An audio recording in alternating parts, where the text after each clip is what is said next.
अनादि टीवी में आपका स्वागत है। मैं हूं आपके साथ अभिषेक भट्टाचार्य। हमारे खास प्रोग्राम आपका शहर आपकी खबर में स्वागत है। आज बात करेंगे कुशीनगर, बलरामपुर और बुरहानपुर की। उठाएंगे इन शहरों के आज के बड़े मुद्दे और जानेंगे ग्राउंड जीरो की हकीकत।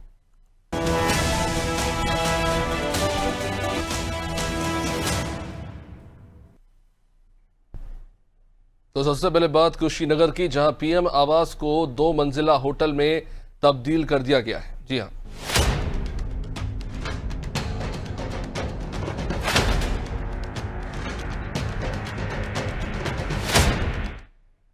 यूपी के कुशीनगर में प्रधानमंत्री आवास में होटल चल रहा है।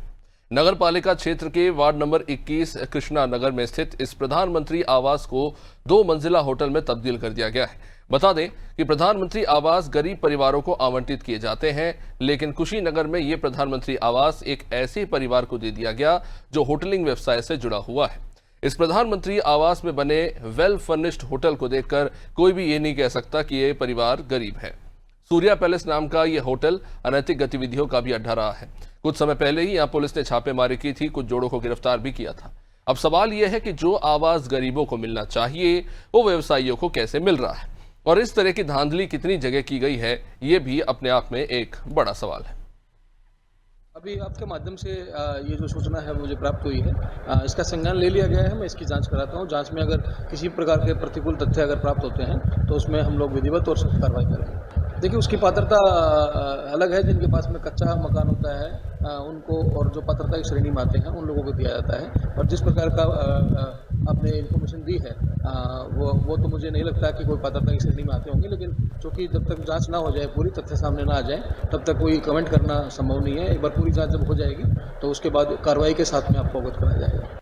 अभी आपके माध्यम से चलिए, ये जो घटना हुई है इसको लेकर बात करेंगे। हमारे साथ हमारे सहयोगी ज्ञानेश्वर जुड़ रहे हैं। ज्ञानेश्वर, बहुत सारे सवाल हैं, लेकिन सबसे पहला सवाल यही है कि ये इनको पीएम आवास के तहत राशि आवंटित कैसे हो गई? क्योंकि आमतौर पर इसके लिए तो हितग्राही जो होते हैं उन्हें गरीब होना चाहिए और उनका इमारत कच्ची होनी चाहिए। आर्थिक स्थिति को मद्देनजर रख के ही राशि जो है आवंटित की जाती है। इन्हें कैसे मिल गई? जी, आपको बता दूं, ये कुशीनगर नगर पालिका क्षेत्र के वार्ड नंबर 21 कृष्णा नगर में प्रधानमंत्री आवास योजना शहरी के अंतर्गत संगीता के नाम से एक आवास 29 जून सन 2021 को आवंटित हुआ था।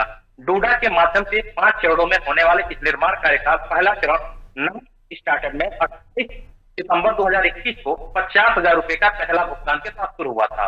वह दूसरे चरण फाउंडेशन का जो फोटो था वो 23 नवंबर 2021 को शुरू हुआ और 1.5 लाख रुपए का भुगतान किया गया। वही तीसरे चरण लिंटर की जो फोटो वो 2 साल बाद जुलाई 2024 और पांचवें चरण होम इंसान की कंप्लीट जो फोटो थी वो 23 जुलाई 2024 को लिया गया। वही इस प्रकार देखा जा सकता है कि जो तीनों चरण लिंटर, रूफ और दिनों के भीतर ही पूरा हुए, यह कितना बड़ा सिस्टम का कहा जा सकता है। वही सिर्फ इतना ही नहीं, यह जो आवास है ऐसे परिवारों को हुआ जो इस 2 मंजिला होटल सूर्या पैलेस का व्यवसाय कर रहा था। इस पूरा हुआ कि जब इसमें इस पूरे हुआ, जब इस होटल में ने आई थी, जो अगल बगल के लोग हैं, जब अगल बगल के जो लोग हैं उनको एक शिकायती पत्र सौंपी थी, पुलिस देखते हुए मौके की जांच में जब ये पूरी बातें खुल करके सामने आई थी। बहुत बहुत शुक्रिया ज्ञानेश्वर। तो ये तस्वीरें आप देख रहे हैं पीएम आवास का। यहाँ पर वो साइन बोर्ड लगा हुआ है, लेकिन अंदर कुछ और ही चल रहा है। यहाँ पे होटल का निर्माण कर दिया गया, होटल सूर्या पैलेस। आसपास के लोगों ने, जैसे कि हमारे सहयोगी ने बताया, कि शिकायत की और शिकायत करने के बाद ये मामला पूरा निकल कर सामने आया है। बहुत सारे सवाल हैं। पहला सवाल ये कि इन्हें राशि आवंटित कैसे हुई, और अगर ऐसे इन्हें राशि आवंटित हो रही है तो ऐसे ना जाने कितने ही लोग होंगे जिनको बिना किसी उसके जांच पड़ताल की राशि दे दी गई। यहाँ पर भी शायद रिश्वतखोरी या गड़बड़ी हुई है राशि को आवंटित करने में, जिसका लाभ जहां गरीबों को मिलना चाहिए उसकी जगह कुछ ऐसे लोगों को मिल रहा है जो होटल का व्यवसाय चला रहे हैं।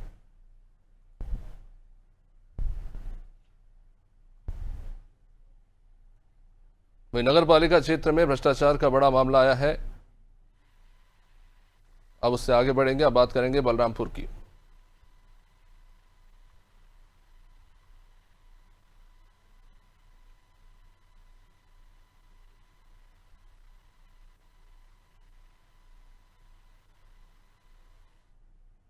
तो एक तरफ छत्तीसगढ़ सरकार गरीबों को कोई तकलीफ ना हो इसके लिए चावल दे रही है। सार्वजनिक वितरण प्रणाली के जरिए लोगों को 3-3 महीने का राशन एक साथ दिया जा रहा है।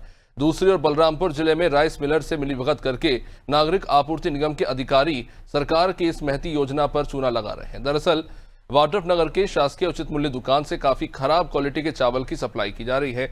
इसकी वजह से दुकान संचालक चावलों से भरे आए ट्रकों को वापस लौटा रहे हैं। ये मामला वाड्रफनगर के प्रेमनगर स्थित वेयर हाउस में देखने को मिला, जहां चौराही राशन दुकान से एक ट्रक चावल वापस भेजा गया।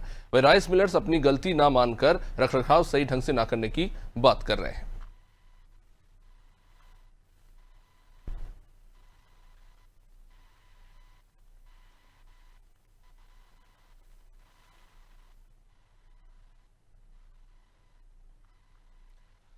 तो इसे चावल उत्सव नाम दिया गया है छत्तीसगढ़ सरकार द्वारा। दरअसल बारिश के समय में काफी कठिनाइयां बढ़ जाती है, खासतौर से छत्तीसगढ़ के दुर्गम इलाकों में और जहां पर व्यवस्था उतनी अच्छी नहीं है। तो ऐसे में बरसात के मौसम में एक बार में ही 3 महीने का जो राशन है चावल जो है जो लाभार्थी है उन्हें वितरित कर दिया जाता है। लेकिन यहाँ ये हो रहा है कि ये जो वाड्रफनगर के प्रेमनगर इलाके में जो दुकान है राशन की, वहां पर राइस मिलर्स के द्वारा जो चावल ट्रक भर के पहुंचाया गया वो बहुत ही खराब क्वालिटी का था। ऐसे में दुकान संचालक ने चावल वापस लौटा दिया और मिलर्स का ये कहना है कि चावल का रखरखाव ठीक से नहीं हुआ, इसलिए इस तरह के हालात बने हैं। अब ऐसे में सबसे ज्यादा नुकसान उन लोगों का हो रहा है जो लोग राशन दुकान पर चावल लेने के लिए पहुंचे जरूर, लेकिन उन्हें अच्छी क्वालिटी का चावल जो है वो नहीं मिल रहा। चावल उत्सव पर अधिकारी ही पलीता लगाते नजर आ रहे हैं, अपने आप में एक बड़ा सवाल है। बताया जा रहा है कि इसमें सीएससी के अधिकारी की मिलीभगत हो सकती है। अब चावल इतनी खराब क्वालिटी का कैसे हो गया, ये अपने आप में एक बड़ा सवाल, और क्वालिटी को मैनेज क्यों नहीं किया जा रहा सही ढंग से, ये भी अपने आप में एक बड़ा सवाल निकलकर सामने आया है। ये बलरामपुर के राइस मिलर से जिनको लेके ये आरोप लग रहा है, वेयर हाउस से इतनी घटिया स्तर का चावल जो है राशन दुकान पर पहुंचाया गया कि उसे वापस लौटाना पड़ा। एफपीएस से भी खराब क्वालिटी का चावल जो है ट्रकों में लाद कर दुकानों तक भेजा गया, लेकिन दुकान वालों ने भी इसे लौटा दिया। जाहिर तौर पर अगर दुकान संचालक ये चावल वितरित करेंगे तो उन्हें आम जनता के विरोध का सामना करना पड़ेगा। ऐसे में सवाल यही उठ के खड़ा हो रहा है कि आखिर इस मामले में किस स्तर पर लापरवाही हुई है। खासतौर से चावल बड़ी संख्या में चावलों को वेयर हाउस में रखा जाता है, तो सुसंगत तरीके से क्यों चावल के बोरियों को वहां पर नहीं रखा गया, और ये जो भारी नुकसान हुआ है इसके लिए कौन जिम्मेदार है।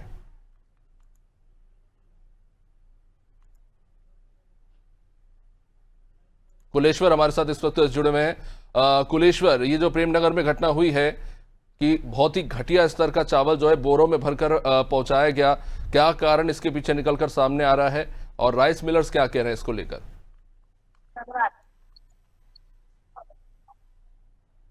नगर में वेयर हाउस स्थित है, वहां से जो चावल पीडीएस दुकानों को सप्लाई किया जाता है, चावल जो था वो खंडा और गंदा चावल था, वो पीडीएस दुकानों में सप्लाई किया जा रहा था। जो चावल वहां पीडीएस दुकान में जैसे पहुंची वहां चावल खराब निकला और 400 बोरी चावल जो खराब निकला उसको वापस कर दिया गया।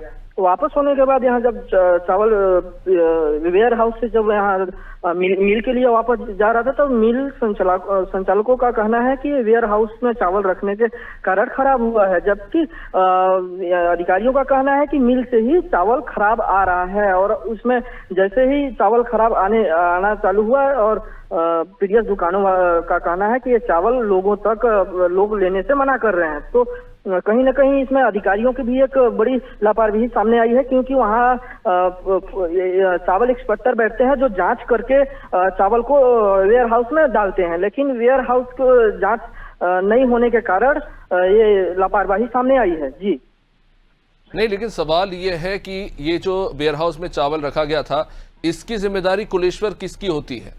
राइस मिलर्स ने चलिए कह दिया कि वो उनका काम है राइस मिलिंग करने का, उसके बाद जो वेयर हाउसेस में जो स्टोर किया जाता है चावल, उसके रखरखाव की और उसके देखरेख की जिम्मेदारी किसकी होती है? देखिए, कुल मिलाकर देखा जाए तो ये विभाग की लापरवाही सामने आई है, क्योंकि चावल एक्सपर्टर जो वहाँ के चावल को जांच करके लिया जाता है चावल को, इसके बाद ही चावल को वितरित करने के लिए पीडीएस दुकानों में दिया जाता है। कहीं ना कहीं इसको रख रखाव में दिक्कत आई है, इसमें रख रखाव में कमी आई है। तब चावल खराब हुए, क्योंकि वो जो मिल संचालक है, राइस मिल संचालक है, वो उनका कहना है कि हम चावल 3 महीना पहले दिए थे, अच्छे क्वालिटी में चावल दिए थे, लेकिन वो रख रखाव के कारण खराब हुआ। तो कहीं ना कहीं ये विभाग की कमी है कि चावल का खराब होना एक बड़ी सवाल खड़ी होती है। जी नहीं तो कुलेश्वर, जैसे कि आपने कहा कि यहाँ पर राइस मिलर्स के द्वारा ही जो है खराब चावल पहुंचाया गया, तो क्या ये इससे ये अंदेशा लगाया जाए कि पहले का जो पुराना स्टॉक था वो दे दिया जा रहा है मिलर्स के द्वारा? देखिए, ये भी सवाल एक बड़ी उठता है कि सवाल कहीं से न कहीं ये पहले की भी चावल हो सकती है, लेकिन इस पर कोई अभी अधिकारी सामने आने का बयान कोई देने के लिए तैयार नहीं है। जब इसके बारे में नगर आपूर्ति के अधिकारी से जब हमने बात की, तो उनका भी कहना है कि हमने इस चावल को पीडीएस दुकानों को वापस भेज रहे हैं, वो अपने खर्चे से वापस लेकर जाएंगे। लेकिन जब उनका राइस मिलों का कहना है कि हम इसको वापस नहीं लेंगे। कहीं ना कहीं इसमें राइस मिल वाले आरोप लगा रहे हैं कि आपने चावल रख रखाव में खराब किया है, लेकिन अधिकारियों का कहना है कि चावल खराब है। इस पर अब जांच के बाद ही कुछ कार्रवाई देखने को मिलेगी। कुलेश्वर, जैसा कि हम देख रहे हैं साल दर साल बहुत तेजी से धान के उत्पादन में वृद्धि हुई है। अब हालात ऐसे में कई राइस मिल्स में और वेयर हाउसेस में देखने को मिला है कि जितनी लिमिट है स्टोरेज की, उससे कई ज्यादा जो है उत्पादन है चावल का, और मिलिंग भी हुई है राइस की।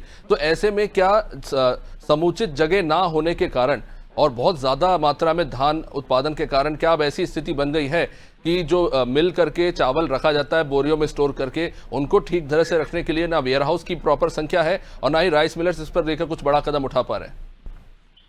जी देखिए, ये भी बता दूं कि छत्तीसगढ़ में लगातार जो धान की संख्या है वो बढ़ती ही जा रही है, और धान भी अधिक खरीदी हो रहा है। वेयर हाउस की जो जिले में कमी ही है, और जो राइस मिल संचालक है उनका भी यही कहना है कि वेयर हाउस की कमी से ही चावल खराब हुआ है। तो कहीं ना कहीं इसमें वेयर हाउस की कमी ही देखा जा रहा है, इसलिए अधिकारियों पर आरोप भी लग रहा है कि आपने रख रखाव में कमी किया है। तो इसमें ग्रामीणों का भी यही आरोप है कि हम चावल नहीं लेंगे, और पीडीएस दुकानों का भी साफ साफ मना कर दिए रहे हैं। 400 बोरी जो चावल वापस आया वो बहुत ही गंदा चावल है। तो कहीं ना कहीं वेयर हाउस की कमी से ही चावल गंदा हो रहा है। जी भुवनेश्वर, एक आखिरी महत्वपूर्ण सवाल इस पर जरूर लूंगा। सीएससी के अधिकारी की मिलीभगत का जो है अंदेशा जताया जा रहा है, क्या रोल रहता है सीएससी अधिकारी का ये राइस मिलर्स और वेयर हाउस संचालकों के बीच में? देखिए, क्या है कि कुछ पीडीएस दुकान ने भी इस पर आरोप लगाया है कि कहीं ना कहीं इस पर मिली भगत हो सकती है, परसेंटेज की मिली भगत हो सकती है। लेकिन जो वेयर हाउस और नगर पूर्ति का अधिकारी हैं उनका भी यही कहना है कि हमारे द्वारा ऐसा कुछ कार्य नहीं किया गया है। अब हम इसमें जांच के बाद ही कुछ आगे की कार्रवाई करेंगे। लेकिन इसमें संतुष्टिजनक राइस मिलों का कहना है कि हमको ये संतुष्टिजनक जवाब नहीं दिया जा रहा है। तो कहीं ना कहीं इसमें लापरवाही अधिकारियों का ही देखने को खास मिल रही है। बहुत बहुत शुक्रिया भुवनेश्वर जानकारी के लिए। तो जैसा कि हमारे सहयोगी विस्तार से बता रहे हैं, अलग अलग स्तर पर जो है खामियां हैं, और जिसका नतीजा ये है कि बहुत ही घटिया स्तर का चावल जो है दुकानों पर पहुंचा था और बाद में इस चावल को वापस लौटाया गया है। अब ये जांच का विषय है कि इस मामले में आखिर जिम्मेदार कौन है।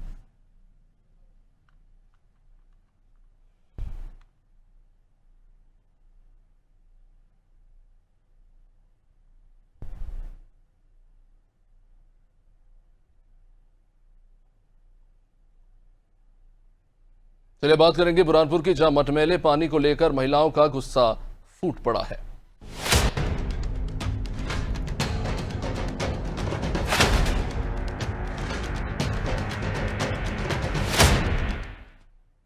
बुरहानपुर के चंचलाबाद में मटमैले पानी को लेकर महिलाओं का आक्रोश फूट पड़ा। बड़ी संख्या में महिलाएं मटमैले पानी से भरे बर्तन सर पर रखकर कलेक्टर हर्ष सिंह के पास पहुंच गई और साफ पानी की मांग करने लगी।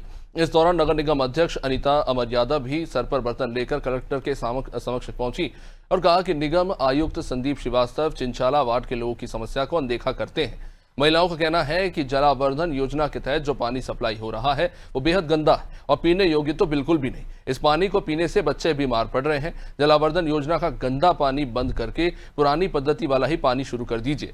अब इस पर कलेक्टर ने यह आश्वासन तो दिया है कि जब तक वैकल्पिक व्यवस्था नहीं होती तब तक पुरानी पद्धति का पानी ही शुरू किया जाएगा। तो नई सप्लाई ऐसी हुई है कि गंदे पानी से अब वहां के स्थानीय लोग परेशान हैं।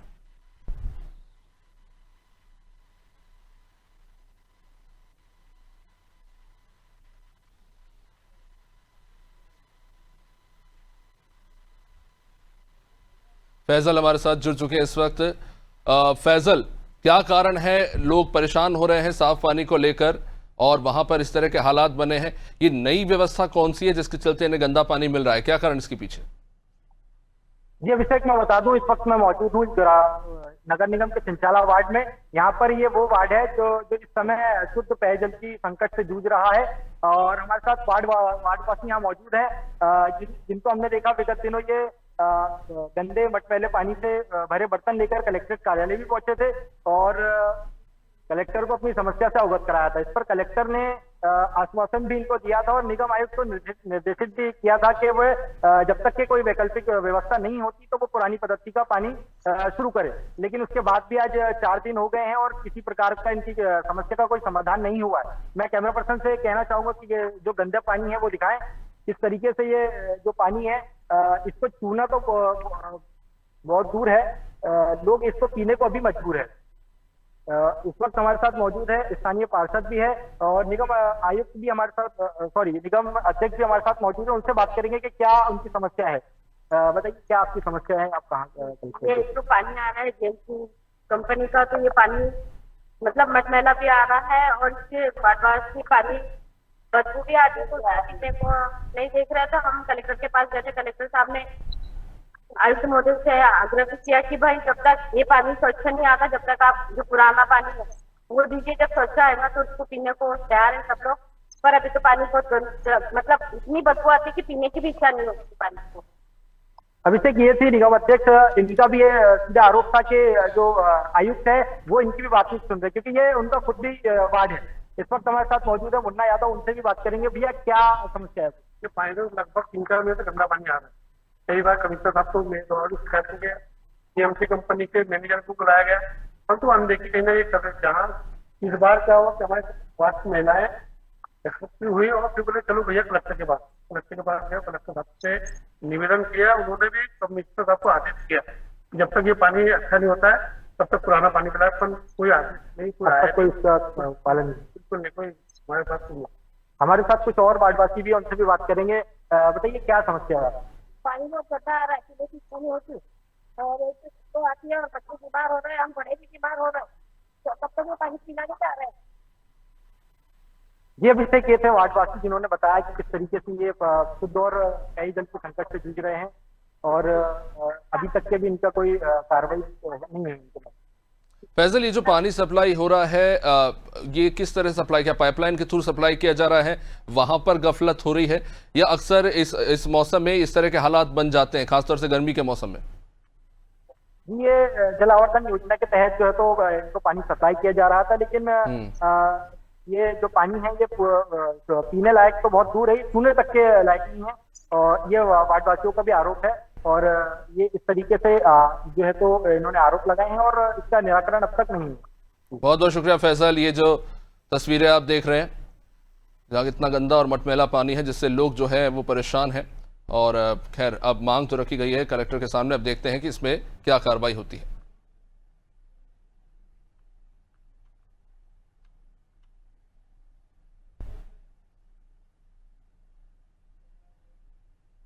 और इसी के साथ इस बुलेटिन में फिलहाल इतना ही। आप देखते रहिए अनादि टीवी। नमस्कार।